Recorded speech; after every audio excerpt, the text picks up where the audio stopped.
Assalamualaikum warahmatullahi wabarakatuh. Kami dari nomor 1 tes hukum perdata akan memaparkan hasil diskusi kami. Saya akan menjawab nomor 1 bagian A tentang bagaimana keabsahan akta kelahiran anak dalam kasus tersebut. Menurut Dispenduk Capil, akta kelahiran harus mencantumkan nama orang tua kandung, bukan nama orang tua angkat maupun wali, karena hal itu sebagai hasil bukti dari pernikahan yang sah secara agama. Dan saat pembuatan akta kelahiran pun syarat pembuatannya diantaranya adalah surat kelahiran dari rumah sakit, di mana dalam surat lahir tersebut tercantum nama orang tua kandung si bayi dan surat menikah siri dari perkawinan kedua orang tua si bayi, yakni Alia dan Tony. Dan apabila mencantumkan nama orang lain sebagai orang tua, akan dikenakan denda sesuai dengan Undang-Undang Nomor 24 Tahun 2013 tentang perubahan atas Undang-Undang Nomor 23 Tahun 2006 tentang administrasi kependudukan, khususnya pasal 94 yang menyebutkan bahwa bagi siapa saja yang melakukan manipulasi elemen data penduduk diancam dengan pidana penjara paling lama 6 tahun atau denda paling banyak 75 juta. Selanjutnya saya akan menjawab pertanyaan nomor 1 bagian B tentang bagaimana proses pencatatan yang seharusnya dilakukan Alia terhadap kelahiran anaknya berdasarkan undang-undang dan putusan Mahkamah Konstitusi. Sesuai Undang-Undang Nomor 24 Tahun 2013 tentang perubahan atas Undang-Undang Nomor 23 Tahun 2006, pencatatan akta kelahiran dilakukan pada instansi pelaksana sesuai dengan domisili pelapor dan biayanya gratis dengan waktu pelayanan 5 hari di hari kerja sejak tanggal diterimanya berkas persyaratan lengkap, dan lokasi pelayanannya di kelurahan pelapor. Tahap pertama, pemohon atau pelapor mengisi formulir dan mengumpulkan syarat. Lalu tahap kedua, pihak puskesmas atau rumah sakit menginput data. Yang selanjutnya, pihak Capil memverifikasi kelengkapan pemohon yang diinput pihak puskesmas atau rumah sakit. Dalam proses pengurusan akta kelahiran, ada sedikit perbedaan mengenai syarat yang diperlukan untuk memperoleh akta kelahiran bagi anak di luar nikah atau anak dari hubungan nikah siri. Ini diatur dalam Perpres Nomor 25 Tahun 2008 Pasal 52 Ayat 1 tentang persyaratan dan tata cara pendaftaran penduduk dan pencatatan sipil. Adapun persyaratannya adalah sebagai berikut: surat keterangan lahir dari bidan atau dokter atau rumah sakit. Lalu, nama dan identitas saksi kelahiran KTP ibu, hanya KTP ibu, tidak perlu KTP ayah. Lalu kakak ibu, ayah tidak perlu. Lalu proses yang dilakukan sama, namun dalam akta tersebut nanti hanya tercantum nama ibu dan tidak terdapat nama ayah. 1C. Bagaimana proses pencatatan kematian Ibu Alia sampai mendapatkan kutipan akta kematiannya? Setiap peristiwa kematian itu harus dilaporkan kepada instansi yang berwenang oleh pihak keluarga yang meninggal paling lama 30 hari sejak kematian. Tertulis di dalam pasal 44 ayat 1 Undang-Undang Administrasi Kependudukan, jika pihak keluarga melampaui batas waktu yang sudah ditentukan, maka pencatatan kematiannya dilaksanakan berdasarkan penetapan pengadilan untuk memastikan kebenaran tersebut.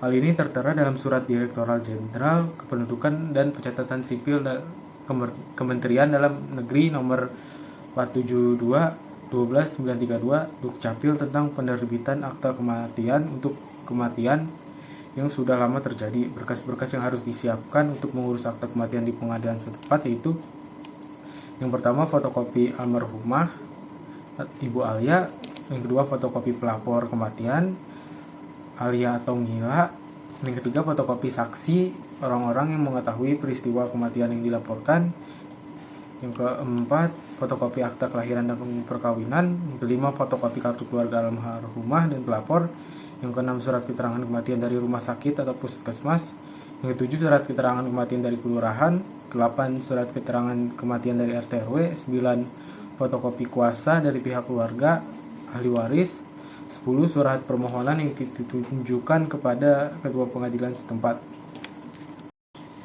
1D. Apakah perbedaan surat keterangan dan kutipan akta yang dikeluarkan oleh catatan sipil dalam pembuktian perdata?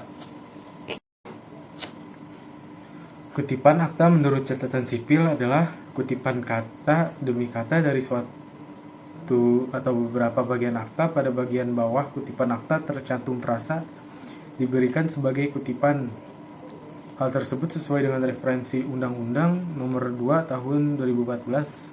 Sedangkan surat keterangan adalah surat yang sah yang dikeluarkan oleh catatan sipil tanpa ada frasa kutipan. Kedudukan dalam hukum perdata sebagai bahan bukti adalah surat keterangan lebih kuat daripada kutipan akta.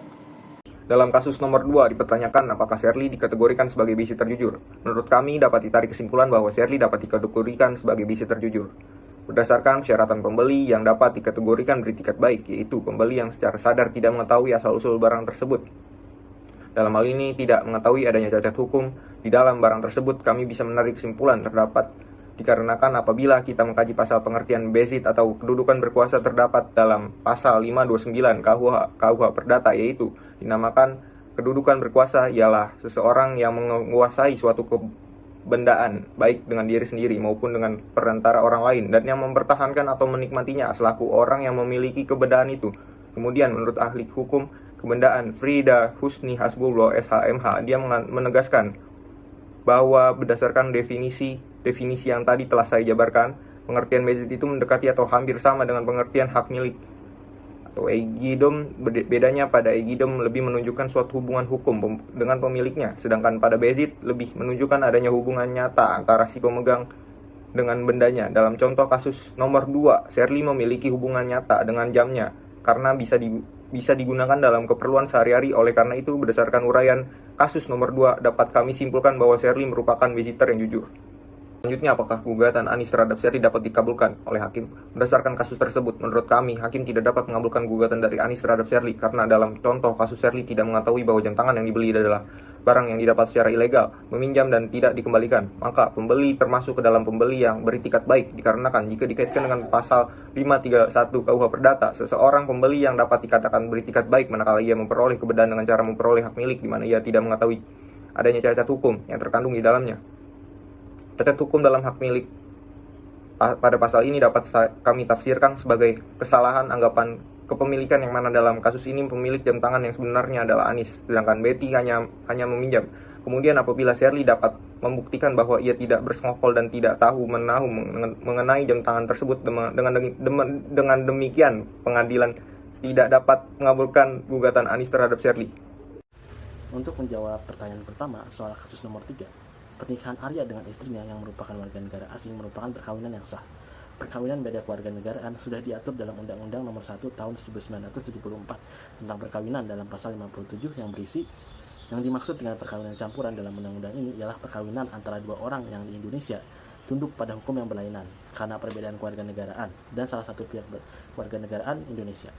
Dalam perkawinan berbeda kewarganegaraan, ada berkas yang harus dipenuhi oleh calon suami dan istri. Untuk calon dari negara asing memerlukan CNI atau Certificate of Impediment atau surat keterangan yang menyatakan bisa dan akan melaksanakan pernikahan dengan warga negara Indonesia.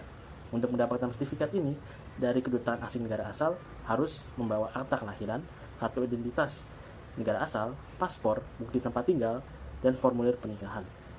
Berkas-berkas ini juga harus diterjemahkan ke dalam bahasa Indonesia. Sedangkan untuk warga negara Indonesia juga dimintai dokumen untuk dibawa ke kedutaan asing seperti akta kelahiran, KTP, surat N1, N2, dan N4 dari kelurahan. Untuk menjawab pertanyaan kedua soal kasus nomor 3, pembagian harta bersama akibat dari perceraian Arya dengan istrinya dapat dipisahkan masing-masing berdasarkan atas nama atau kepemilikan dari harta tersebut. Apabila harta atas nama Arya, maka setelah bercerai, harta tersebut juga menjadi harta milik Arya. Dan hal itu juga berlaku dengan harta yang dimiliki dengan istri Arya. Hal tersebut dikatakan sebelum melakukan pernikahan, Arya dan istrinya sudah melakukan perjanjian pernikahan di depan notaris yang memisahkan harta antara pihak Arya dan pihak istri Arya sesuai dengan atas nama atau kepemilikan dari harta tersebut. Pembuatan perjanjian perkawinan diatur dalam pasal 29 Undang-Undang Nomor 1 Tahun 1974 tentang perkawinan. Dalam pasal 119 KUA Perdata juga disebutkan bahwa harta bersama terjadi sejak dilaksanakan perkawinan dan menurut hukum harta bersama menyeluruh antara suami dan istri. Sejauh tentang hal itu tidak diadakan ketentuan-ketentuan dalam perjanjian perkawinan. Selain itu juga pasal 139 sampai dengan pasal 185 KUA Perdata juga mengatur tentang perjanjian perkawinan. Saya akan menjawab pertanyaan nomor 3 bagian E. Bagaimana akibat hukum terhadap perjanjian kawin yang tidak didaftarkan ke pengadilan negeri setempat atau mencatatkannya pada Dinas Kependudukan dan Catatan Sipil setempat? Akibat hukum perjanjian kawin yang tidak terdaftar pada pengadilan negeri adalah tidak memberi kepastian hukum kepada para pihak-pihak apabila terjadi sengketa atau perceraian. Akibat hukum terhadap perjanjian kawin yang tidak didaftarkan ke pengadilan negeri atau Dinas Kependudukan dan Catatan Sipil setempat adalah perjanjian perkawinan tersebut dikatakan batal demi hukum jika mengacu pada pasal 1320 KUH Perdata, dikarenakan bertentangan dengan Undang-Undang Kesusilaan atau Ketertiban Umum, yang dalam hal ini bertentangan dengan undang-undang, yaitu karena tidak memenuhi syarat-syarat dari sebuah perjanjian perkawinan, sebagaimana dalam pasal 29 Undang-Undang Perkawinan dan pasal 152 KUH Perdata.